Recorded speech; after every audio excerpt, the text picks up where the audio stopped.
Welcome to Two Humans Talking, the podcast where we talk about what it actually takes to stay healthy in this modern, fast-paced world. I'm Tiffany, and today I am here with Dr. Tom. And if you have ever wondered to yourself, like there has to be a better way, how do I take the benefits and joys of Western medicine while also tuning back into those old Eastern medicine ways to create a really holistic life for myself, today's episode is going to be for you. And if you've never thought that, today's episode is going to be for you too, because Tom and I are going to share some things that might just get you thinking a little differently. So Tom, share, like, who are you? What makes you you? Yeah. And then we'll talk about it. It's pretty amazing. You said something that is so fundamental to how I got here, which is there's got to be a better way. Mm. When I was growing up, I had it in my head I wanted to be an MD. I wanted to be a doctor, right? A regular medical doctor. And my grandfather was a pharmacist. And this is back in the days when you used to count out the pills for the prescriptions on a little platform by yourself, and then you throw them in the jar. And he's counting out pills and he's kind of shaking his head and he looks at me and he goes, this guy's a day laborer, basically, somebody that gets paid cash at the end of, like, he gets in the back of a truck at Home Depot and busts his hump all day and then comes home with a little bit of cash in his pocket. This guy's got to take 3 of these pills. And this is back in the early 90s. These pills were $5 a piece and he had to take 3 a day. And it was for the rest of his life. And he goes, there's got to be a better way. And I'm looking for you to find it. And that kind of got buried in my head. And I completely forgot about that until years after he passed. And I was in college once in college once, one night in college, it kind of, that memory came up and it shook me. And I, with some other crazy, what I'll call serendipitous events, I really kind of changed my course where I started looking at other healthcare modalities. And it really resonated that I did not want to be an actual Western medical practitioner, but I did want to be in medicine. Since that, it's been 23 years of me in clinical practice now as an acupuncturist, East Asian medicine practitioner is a little bit more of a broad term of what I do, and integrative medicine specialist. We really try to look at things as they hit the whole person and how well those services play with each other. Oh my God. I have goosies that we're having this conversation because one thing that I write down every single morning in my dream and gratitude book is that I will help merge Eastern and Western medicine. Oh, it chokes me up even thinking about, like, I feel it so deeply. Mhm. I will help change the medical system to merge Eastern and Western medicine so that people can be holistically healthy. Yeah. I Because as a science person, mhm. I got degrees in biology, biochemistry. Like I worked at National Institutes of Health and Johns Hopkins, and I get science. Like science has always been the thing. And as I grow and get curious and explore, learning that science came from nature, it was Mhm. how do we get nature into people's hands? And then it got a little bit too far where we started treating the nature part as woo woo instead of actually helping people make tiny adjustments Mhm. without the pill. I'm going to butcher this quote, and I forget who said it. It was a famous scientist, and he said, people pick up the glass of science in an attempt to forget about God, and they get to the bottom of the glass, and they find God. And really, I've heard other people say, probably another famous scientist that I'm forgetting the name of, science is an attempt to explain the nature of God. Right? We want to understand the universe, and I don't, and I'm saying that as a quasi atheist who does meditate and pray and does, has spiritual practice. So it's a very interesting thing where, in my head, Eastern medicine hits all the bars of what we call evidence based. Yes, there are double blind, placebo controlled studies There is a litany of, and I say this a lot, and it upsets some other practitioners, and I don't mean it to. We have more studies published on the Cochrane database, meta-analysis, for acupuncture than physical therapy and chiropractic put together. Yet we're the most scrutinized. We're the ones that, oh, it's that Asian thing. It's, It's and science, and then it's like it's right here, and it's like, and it's the it is crazy to me. It's so hard to ignore that the universe and energy and connections exists the mhm, deeper you get into this realm. Oh, that's a weird woo-woo word that I don't think has ever come out of my mouth. But I am not kidding you. This morning, I just wrote a quote out to my team that I wanted them to make a quote card, which was, mhm, we all look for the science, but the science is really just asking a question, collecting the data, and making a conclusion. yeah, And why aren't we learning how to do that for ourselves? yeah. It's just on Well, a grander scale than what your little micro world is, right? It's larger populations, it's controls and putting stressors on to see what happens and then observing it. yeah. But that's all that science is an observation to explain what is actually happening in the world. And I think with relationship to East Asian medicine, we have that study it's still going on today, right? Conservatively, it's 2,700 years of information. And now I'm reading some books that talk about before our big text on acupuncture, before that first book, we've got things going back another couple thousand years. And it's like, well, these ideas had been formulated and redefined and examined. And hey, look, we also noticed this thing. How does this play within this system? Right. So in the rules of improv, right? East Asian medicine is very much yes and, right? So it's not in conflict with Western medicine at all. It's defining things in a different language, and for me, that's part of the beauty of it. A lot of my teachers were MDs in China that learned acupuncture alongside, and when they'd come in, certainly they were there to teach us the East Asian part of it, but hey, look, if you're a cardiology patient and you would get this at the at the hospital, and this is what we would do alongside of it in a Chinese hospital, right? So it wasn't yes, like you had to make a decision, right? It wasn't I'm going to take off this menu or that menu.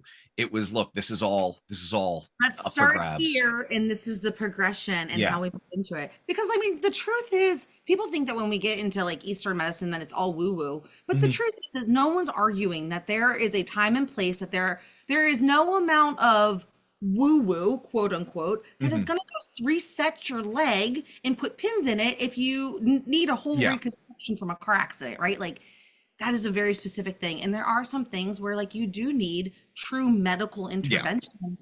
But I do believe, and I think you agree, that there's just so much in between Yeah. that could be addressed if we just started looking at people like people Yeah. and make small habit changes, whether it's adding this vegetable or this supplement or just The treating people like people. the concept in East Asian medicine is yang shen, right? And this means nourishing life, Okay. right? So nourishing life is this idea that it's not just that, every 6 months I got my weight done, I got my blood pressure done, I got my blood test, all the numbers came back, I'm healthy, right? That's not health. That is like, look, that's your oil change, that's your rotation of the tires.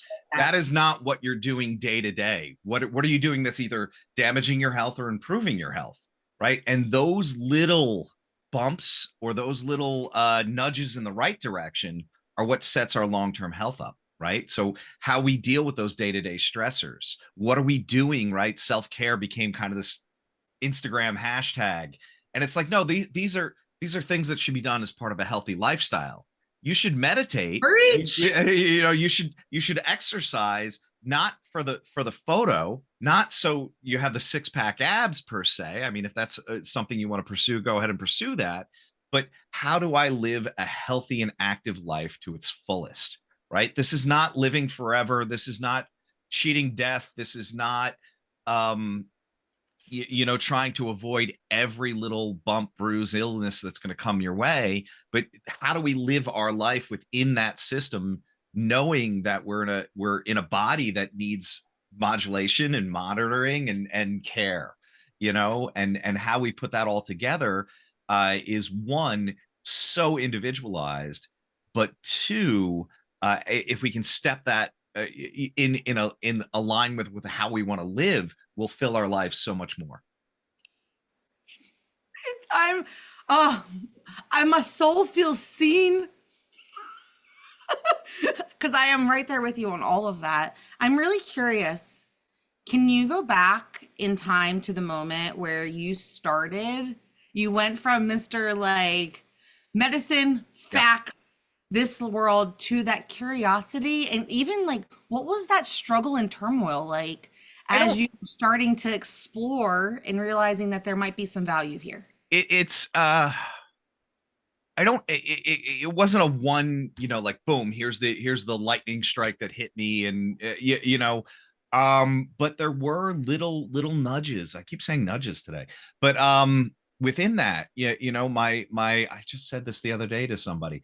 My mother used to do for our high school these auctions, right? She got all these companies to donate stuff, local businesses. So I'd come home from college, and my brother was still in high school, so my mom was still doing the auctions. And there's a stack of books, just a giant box full of books, sitting in the basement.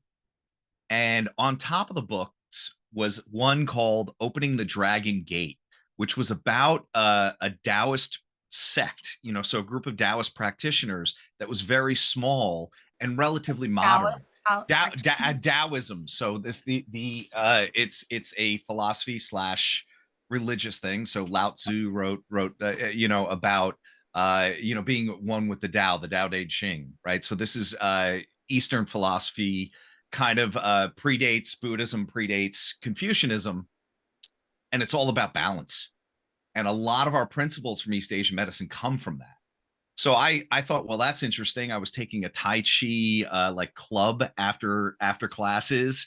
I had a Chinese philosophy course, so I did have to read Tao Te Ching and Mencius and Confucius, and so my head was already kind of halfway there. So this book, like, kind of was like sitting on top of the pile. It was so weird, and I picked it up and I read the back cover, and I went, yeah, I'm going to take this to school with me. So I read that, and I'm like, wow, that's really interesting. And between my so my junior year, my financial aid package, I won't knock the school that raised my bill significantly, but my financial aid package had changed. So it was, no, we're going to go a different route. So I went to a school that was associated with an osteopathic college, right? I'll just be a DO. There was a fast track for me there. Great, let's go that way. And in my junior year, that winter intersession, I got a postcard in the mail from an acupuncture school that was literally like 10 minutes away from my parents' house. It was for an open house. I went to the open house during the winter session. Before the winter session was over, I was enrolled in that school. And I was doing my second semester junior year, and in my graduate program, because the graduate program was going to be a combined bachelor's and master's, and I had enough credits to get into the Love program. that. So it was, I think, 30 something credits that first semester of my grad school, because I was still doing junior second That's semester intense. credits. That is intense, um dude. but and I was doing genetics and biochem alongside of, here's the fundamentals of East Asian medicine, which was much more philosophical. And in my head, somehow they weren't at odds. They I meshed love that. together. I love that you got to experience that side by side and integrate them together.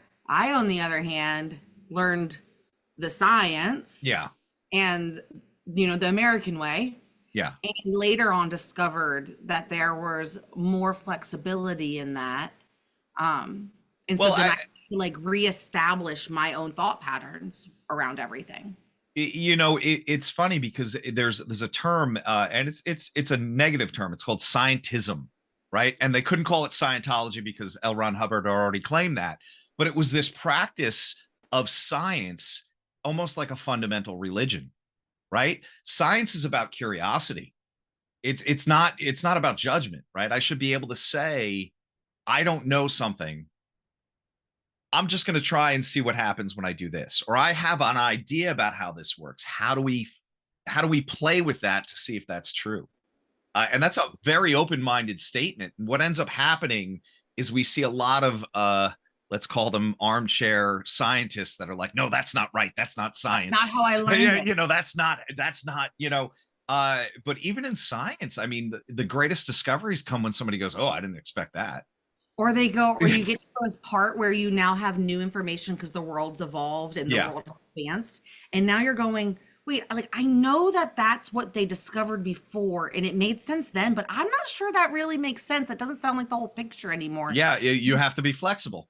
And you have to go reevaluate it now with the new information and the new skills that you have. And that's sometimes really hard for society even to accept because it's like, well, if science was wrong, then what else isn't right? And it's Well, yeah. like we're missing the boat there. This is I'm our biases, right? We all Yeah, have them programmed into our head. I can't be wrong in this. Or what do you mean? That was but long this was always standing right. This was forever. Yeah, always yeah. I always knew this This to is be what we true. always did, you know? Yeah. I love that you said flexibility because I it was earlier this week, I think, even that I was having a conversation and realizing that flexibility is truly like one of those characteristics of a healthy human Mhm. to be able to be flexible when other people's emotions confront you or you get information that's conflicting or like indifference, how you adapt and respond and how quickly you're able to do that without rocking yourself to your core is a really good sign of a healthy, stable human. And so I It's love so that. funny that the physical stuff and the mental stuff, we use the same adjectives to describe what health is, right? We want to be able to roll with the punches, is an expression, right? And it's like, well, yeah, physically, I want to be able to like get out of the way of something, but I also want to be able to, withstand the emotional impact of things. Yeah. Ah, what's something that you wish more people knew about or understood differently? Like what's one of I really, for me, and I think as I've been in practice this long, the idea is to share knowledge that people can immediately use at home. It was a big thing my mentor taught me. He's like, look, you got to know all the scholastic stuff. You have to know the stuff in the book. You have to know the theories. But if you don't have it practically in your hands, what good is it? How are you going to help anybody? And in that case, East Asian medicine has so much that is home care. Is like, I send you home with this exercise. I send you home with this technique. And if we look at traditional medicines across the planet, right? Who were they done by? They were done by grandma. They were done in the houses. And when you needed the physician, when you needed, whether it was the shaman, the physician, I have a tattoo on my arm that is one of my favorite Okinawan expressions, which is half doctor, half shaman. And we translate that, it means when seeking advice for a problem, seek both the advice of a shaman and a physician, right? Two worlds, not one. Why? Because you have to understand the psychological, the emotional components of it, as well as the physiological and the more mechanical parts of it, right? And that'll give you a whole picture. That's who we are. Yeah. Is there something that when like what's the biggest misconception that you come across when you're meeting new people who may not be who may Yeah, be resistant because they've been raised to believe that that's like woo woo and yeah. crunchy and like not valid. I think when I start talking about the scientific studies and when I explain acupuncture in a way that Westerners can understand, and I'm not using concepts like meridians, like the channels, and chi in a way that they've heard it, right, like from kung fu movies or something. They get sometimes they get a little upset, like, no, that's I not don't take that's you not ahead and what that explain is. it. So let's explain acupuncture Yeah, so for the I'll appeal listeners. more to your science, right? We use this term chi as energy, right? And if you watch kung fu movies, there's some guy that shoots it out of his hands and somebody will fall over or some nonsense like that. Great story. That's not how it happens. When we talk about chi as energy, I like to break it down into a more like physics type concept where we have, do we have potential energy? That is, can my body do the thing that it needs to do if it needs to do it? And two, kinetic energy, is it doing the thing it's supposed to be doing? And that comes down to emotional regulation, physical movement, your spiritual connection, all of that stuff. And it's not just this mystical substance. It's how we function as humans. Now, when we talk about acupuncture and a lot of East Asian medicine from a more scientific study, right? We say when the chi is smoothly flowing, there is no pain, the body's relaxed, right? When the chi is constricted or deficient, that's when we have illness and or injuries. Now, one of the first things that happens after about 10 or 15 minutes with acupuncture is we switch you out of your fight or flight mode and put you into your rest and digest mode, right? This is your autonomic nervous system, fight, flight, rest, and digest, right? We talk about vagus nerve stuff. That's all fight or flight too. That is autonomic nervous system. We are not sure. We can show this happens in studies, but we're not sure why. So classically, we still say, oh, we smooth the flow of chi. But modern research is saying, yes, we are having this autonomic nervous system response of putting you into your rest and digest state. Your parasympathetic nervous system takes over. Your blood vessels open up.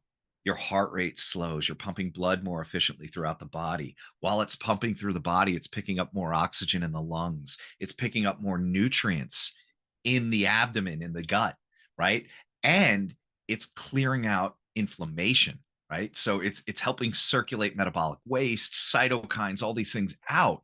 Now, when somebody's coming in and we have this big conversation about what's wrong with them or their symptoms or their complaints, we want to put that into a whole picture of who they are. So it's not just my shoulder hurts, let's treat the shoulder, but how do I make Tiffany feel better as a whole person?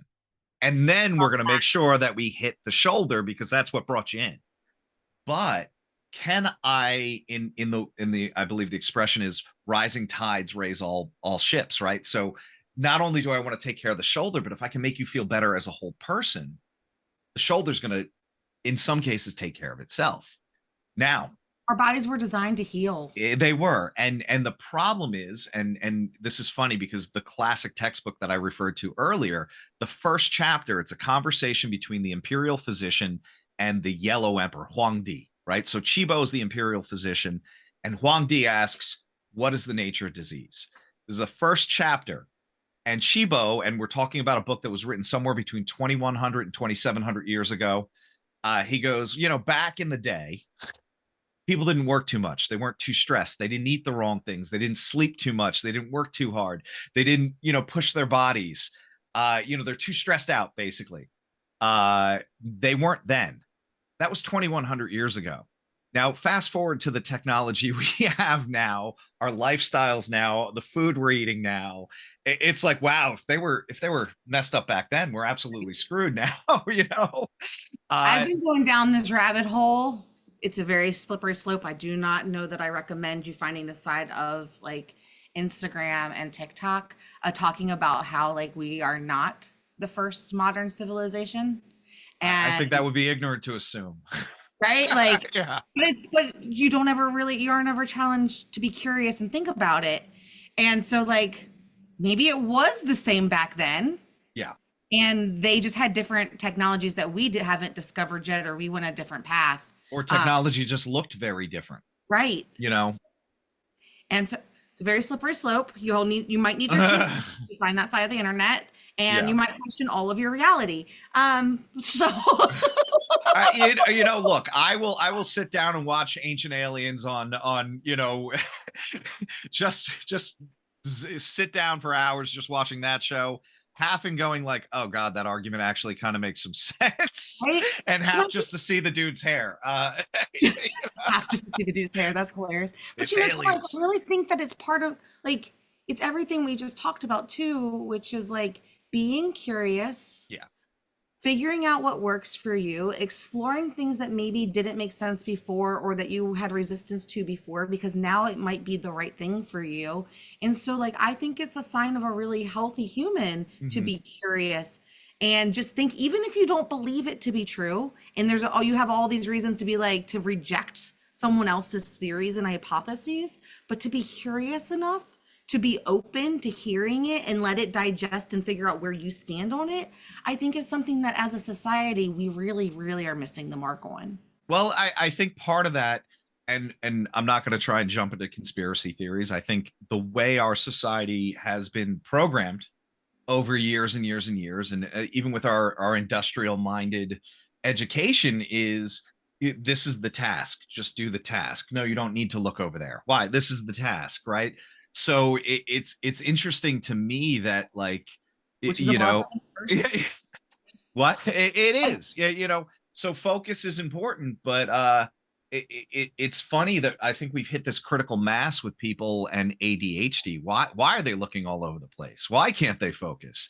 And not as a disease, but almost as a human design. We weren't meant to like sit in that chair and just look, just do the damn work and then go home and don't ask any questions. Like, I right? was I mean, George Carlin had such a bit about that.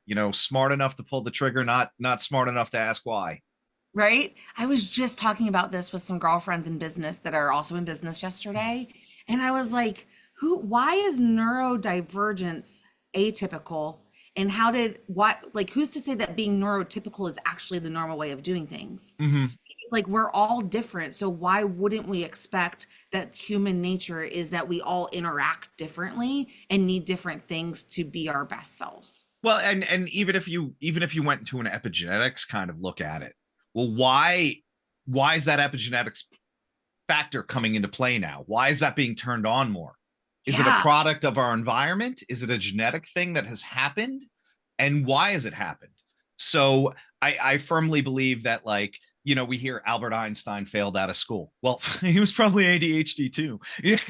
Like it's not that these things didn't exist before. It's just that, like, they were either It didn't beaten work out for of them. you, or you flunked out, and then you ended up like finding There a wasn't Fortune enough 500. scientific observation Yeah. and we didn't have the words for it yet. Or and That's neurodivergent is like such a big spectrum that, like, well, what would you refer to somebody as autistic back then? You'd have a derogatory term, you'd say they're dumb, you'd put them in a mental health hospital. institution. And meanwhile, here's this person that has this crazy intelligent mind that, maybe because they're not thinking like you, or speaking like you, or acting like you, yeah, no, they're not one of us. And it's interesting to think that, like, my age range, which is like upper 40s, was the age range where you started to hear kids getting on Ritalin and stuff, but it wasn't Mhm. everybody. It was just the really active ones, the Just ones the that were boys. causing trouble, mostly Just the just the boys. boys. And it was to get them to sit down in the damn chair and not pick fights and do these kind of things. And it's, well, you know, those ones that were on drugs back then, I think, like, the ones I keep in touch with, they're flourishing now, and they're not taking anything anymore. Why? Because their brain works so much goddamn faster than everybody It's a else's. superpower. It We all have is. our own superpowers. I want I'm really curious. When you think about that, Mhm. how does how did maybe like old Eastern the Eastern world handle it? Like what is the Eastern medicine side of that coin? This is something that we, like, I wish I had more data on. It comes up in acupuncture, like, Facebook groups quite often, because we're seeing it a lot clinically. It's interesting to me also because I had somebody that I had as a business coach for a little while, who comes from an Indian background, and he said, meditation was originally to get males to stop the motion, right? It was to get them to sit down, because that was this. Now I'm going to use a Chinese Move term, the but that energy. yang, that real strong physical yang, like, we got to do into, like, stillness to balance out that yin. And really, when we're doing acupuncture, we create brain waves that are similar to meditation. So we're kind of artificially meditating somebody. But it, you know, we do have herbal formulas that deal with mental unrest. It might have been one of the ways that we would term ADHD back then. Why? I can't sit down and focus. But if we look at lifestyle, medieval serfs in Europe were working less than we are. They had more free time. They had more ability to do artistic endeavors. They were out in the woods more. They were moving their bodies more than sitting in a chair like we do. So I would also say that they were naturally balancing themselves out.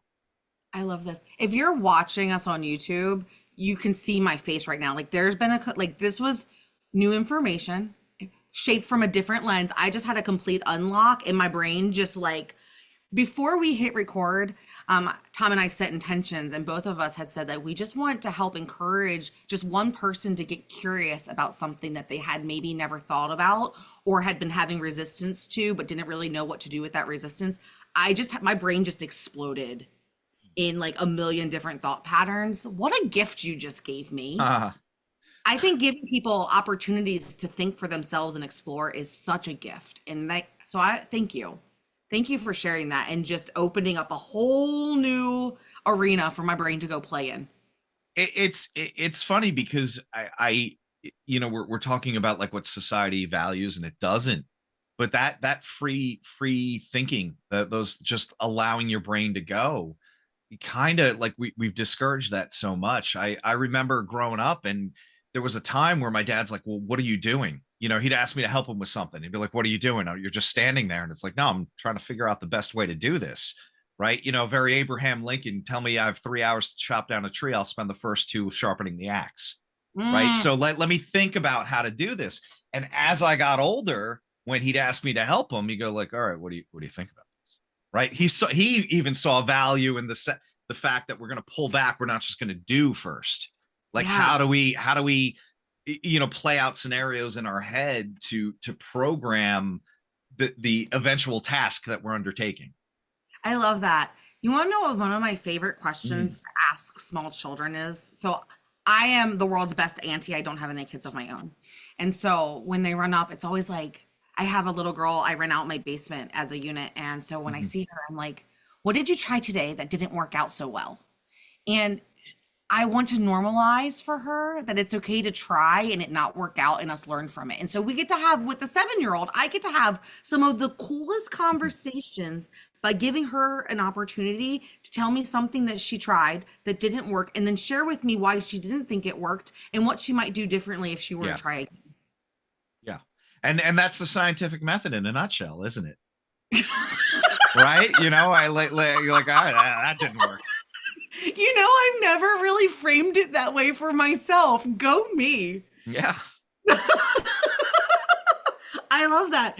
So, Tom, for someone who just is like, all right, you two were talking. I'm kind of curious. I don't really know where to start, but I'm interested in maybe learning some more. I feel like you have something out in the world that might be a good start for people. So yeah, I like it to write quite a bit.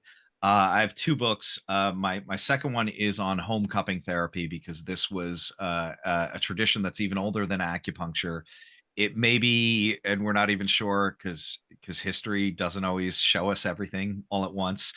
It may be from ancient Egypt, Greece, Persia. We're not exactly sure, but it was all over the world. And it's something that was grandma's medicine, folk medicine. It was in the houses of just about everybody all over the ancient world. And it's What is making it cupping? so cupping therapy is using various methods to create a vacuum with a jar or a cup over the body, with the intention of like creating some space below the tissue to get better circulation to that underlying tissue. We use it a lot for pain. We use it for respiratory disorders, digestive disorders, and it's funny because even in China, like it's not unique to East Asian medicine. And while it was definitely practiced all over Asia, going back probably as far as ancient Egypt, because people talked a lot more than we thought they did, and traveled a lot more than we thought they did. Um, in about 300 AD, an acupuncturist, a physician, they would be, because they would have done surgery and everything as well. Kind of wrote in one of his books, get off your high horse, other physicians. This is really good medicine. It's not just meant to be for the folk people. When they come to your clinic, you treat them with this too. And that's when we started kind of picking it back up professionally. So only 1800 years or something. um, but it had been around for almost 5,000 at least, Very and it's just a great therapy that I really feel like, so I wrote the cupping book with the intention of having people be able to, like me, have an impact on their health, even if they're not in Baltimore coming to my clinic, and giving I'm them in Southern Maryland. Yeah, really. I thought so when you mentioned NIH before we got on and everything. I'm like, you gotta be close to me then. Yeah, I'm in Calvert. Yeah, okay. All right. Yeah, I'm just north of Baltimore City. Yeah. Nice. Sorry, I derailed you. How do we Yeah, no, find that's this? that's all right. That's all right. Yeah, This when is you were what Two talking, I'm Humans like, Talking yeah, is all gosh, about. I'm wondering if she's in Virginia. Like I was trying to figure it out because you're either the Maryland DC person or you're the Virginia DC person, but there's no like it's one side or the other when you're closer that way. Right? Oh, that's awesome. Where do I find the book? So thecuppingbook.com is the website for the book. It's available on Amazon, Barnes and Noble, every other online book retailer, and it's actually called The Cupping Book: Unlocking the Secrets of Ancient Healing. It's been out since January of this year, and Oh, it yeah, congratulations. it's meant to be a quick read. It's meant to be, I don't want to say down and dirty, but a very practical guide where you pick it up, you read it, and then you can use it as reference while you're actually treating. So I want people to be able to do this in their home. Traditionally, we used fire to get the Yeah. oxygen out and create the suction. And modern day tools are silicone cups, plastic cups with pumps. My book covers the main categories and how to put them all on and take them off, and then covers where to put them for different conditions. I love that. For a visual, if you're having a hard time visualizing what we're talking about, remember when you were a kid and you would take like a soda bottle and you would squeeze it and you'd stick it on your face and it would like suction to you and then it would leave that mark? That's what we're talking about. That's That's the almost concept. exactly what it is. And when it started, I mean, it was water buffalo horns and clay jars and all these things that they had access to do. So, fire's been around for a long, long time, and it was an easy way to get that suction to happen. And I had one patient once describe it as a reverse massage, and I thought that is absolutely genius because massage is pressure in, this is Yeah. negative pressure out. I get a lot of when I go and get massages, my quads and my upper back Yeah. get a lot of cups. Yeah, and yeah, they're the longer flat muscle groups are some of the best areas to cup. And and you start, The sliding cupping it can be quite intense. it It can can be be quite quite intense. intense when things are really crunchy and Yeah. bound up. So I love that. I'm actually going to go order that because I would really I've never really investigated it myself. It's a technique that has been that's been used on me, but Yeah. I've never really explored that or even thought about it being something that I could actually do for myself, which makes no sense because I have sticks and Yeah. myofascial releases, and so like it's all the same. It's all very similar, and so Mike, I'm gonna go educate myself. Well, it's one of those things, a little bit of knowledge and it's in your hands. So it's not I would never suggest home surgery, right? No, you want the That is surgical for suite. a medical doctor who's you trained. you want the guy that's had a lot of practice. But cupping is something that's so safe with some minor contraindications. In a little bit of skill set, you can be up and running in a couple of hours. So why not give that back to people? And the other thing is, like I said, it was global. This is not a cultural appropriation of something. This is something that was a shared history of everyone on the planet, even South America, with no connection to what we would say the other half of the world, has had a technique called ventosa, which is cupping, and it has a very similar evolution. I love And that. yeah, I do feel like we need to throw a disclaimer out to yeah, people, and maybe it's in the book, but it it is is. very normal for it to look like you've been bruised Yeah, and you have cup-shaped, weird blood looking like your blood's pulling. You didn't do it wrong. There's nothing wrong with you. That's actually part of the healing process. And it absolutely. will go away. Yeah, So, yeah. Tom, with that, is there anything that is on your heart that you wanted to share today that we didn't get to? No, I mean, this has been a lot of fun. I really had a great time. Oh, thanks for being here and thanks for just being in conversation with me. And with that, that's Two Humans Talking. I'll see you next week. Bye.